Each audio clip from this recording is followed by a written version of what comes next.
Yo soy el buen pastor, que da la vida por sus ovejas. En aquel tiempo enviaron a Jesús unos fariseos y partidarios de Herodes para cazarlo con una pregunta.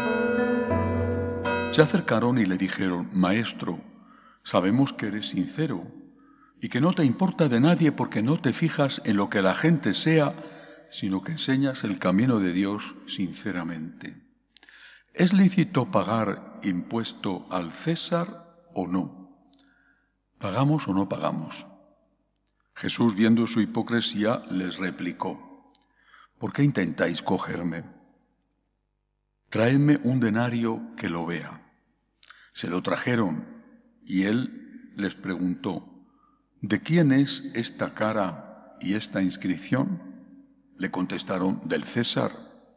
Les replicó: lo que es del César, pagádselo al César, y lo que es de Dios, a Dios.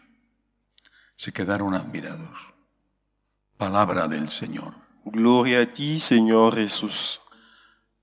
Esta frase de Jesús que recoge el Evangelio de San Marcos es utilizada por muchos y a veces fuera de contexto y sin saber bien lo que dicen. Dad al César lo que es del César y a Dios lo que es de Dios. ¿Qué significa? En aquella época esa moneda, el denario, era el impuesto que había que pagar porque Israel era un pueblo conquistado por los romanos, es decir, era una provincia del Imperio Romano. Una provincia importante a pesar de su pequeñez, porque los judíos estaban, muchos de ellos, posiblemente incluso más de la mitad, estaban ya viviendo fuera de Israel y en buena medida eran los banqueros del imperio. Por lo tanto, Israel era muy importante para el Imperio Romano. Había que pagar impuestos, pero le estaban poniendo una trampa. Si decía que sí, que había que pagar el impuesto al pueblo conquistador, enemistaban a Jesús con los nacionalistas que buscaban la independencia. Si decía que no había que pagar impuestos al conquistador, contentaba a los nacionalistas, pero inmediatamente era denunciado como un subversivo, como un revolucionario, incluso como un promotor de la violencia, delante de esos conquistadores, delante de los romanos. Era una trampa. Jesús resuelve diciendo: dad al César lo que es del César y a Dios lo que es de Dios. ¿Qué es del César y qué es de Dios? De Dios es la conciencia. Esto es de Dios, la conciencia.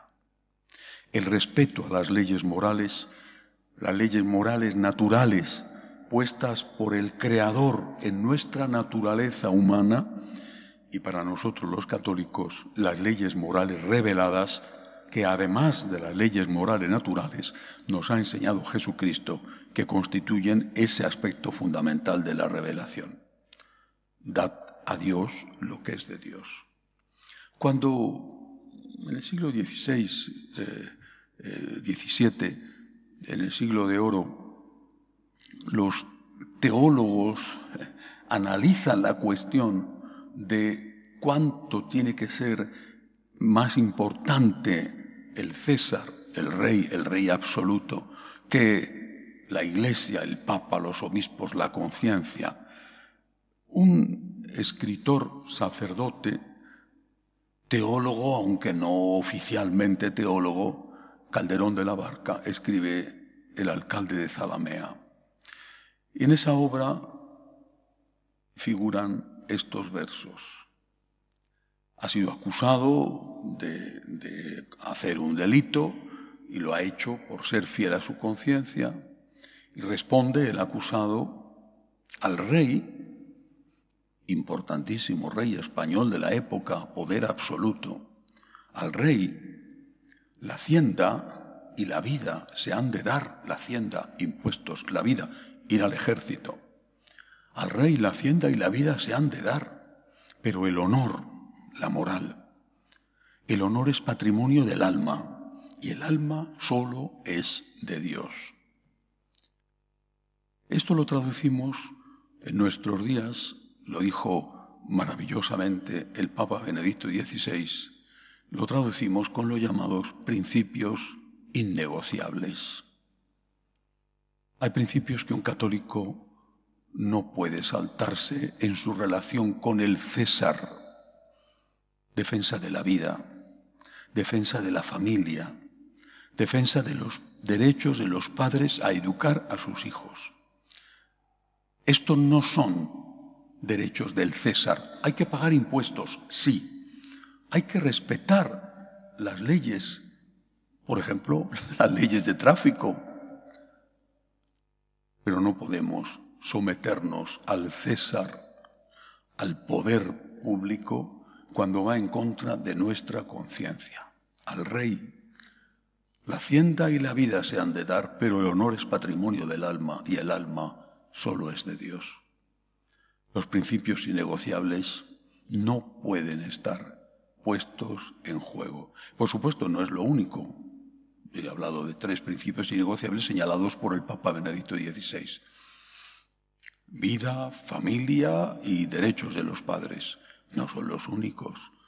La corrupción, por ejemplo, es algo que está prohibido para nosotros los católicos. Debería estar prohibido para todos los hombres, pero está prohibido para nosotros los católicos. Y a veces, desde el poder, te incitan o te obligan a esa corrupción queriendo hacerte cómplice de la misma.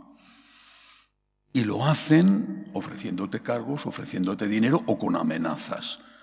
¿Cuántos saben de esto? Muchos jueces o muchos policías que son solicitados y a veces amenazados cuando no quieren someterse a esta corrupción.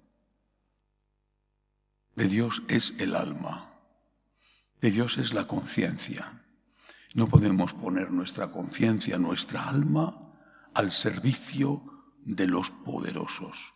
Desde el principio los cristianos lo tuvimos muy claro. No les importaba a los cristianos alistarse como soldados en las legiones romanas. Ahí tenemos a San Sebastián, que fue el jefe de la guardia pretoriana, honesto, leal, fiel, pero cuando le obligan a poner incienso delante de la estatua del emperador, se niega. Estamos dispuestos a ser buenos ciudadanos, debemos serlo, pero no a costa de ofrecer el incienso ante la estatua de los nuevos políticos que pretenden ser dioses, porque nosotros solo hincamos la rodilla delante del único Dios verdadero, delante de Jesucristo nuestro Señor. A Dios lo que es de Dios, la conciencia, y al César, como buenos ciudadanos, todo lo demás. Que así sea.